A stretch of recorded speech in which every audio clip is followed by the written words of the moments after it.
ఉండొచ్చు గాని భయ్యా మరీ ఎంత బద్ధకం అయితే మాత్రం అస్సలు ఉండకూడదు. ఉంటే ఇలానే అవ్వుద్ది. మరి చూడండి, చెన్నైలో దిగాల్సిన నేను నిద్రమత్తులో తాంబ్రంకొచ్చేసా.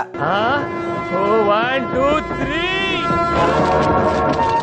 సరే దిగితే దిగాను గాని ఒక్కసారి వీడిని చూడండి, ఏ మాత్రం కూడా సిగ్గు లేకుండా వెళ్ళి అరవ కాఫీ తాగుతున్నాడు. కానీ కొంతమంది ఉన్నారు ఎందుకు కుంభాలు తింటావు వెళ్ళి రావటం. ఇది మరీ బాగుంది. మిస్ అయితే అయినంలే బ్రదర్. మనం ఏమైనా పిక్నిక్ వచ్చామా చూసామా పోయినామా అనడానికి.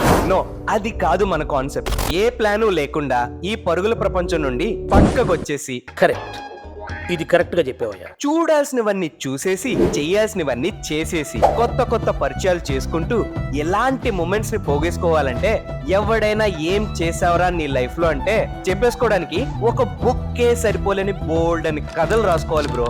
అండ్ నా ఉద్దేశంలో ఎంతకన్నా ఇంకేం కావాలి భయ్యా లైఫ్ లో.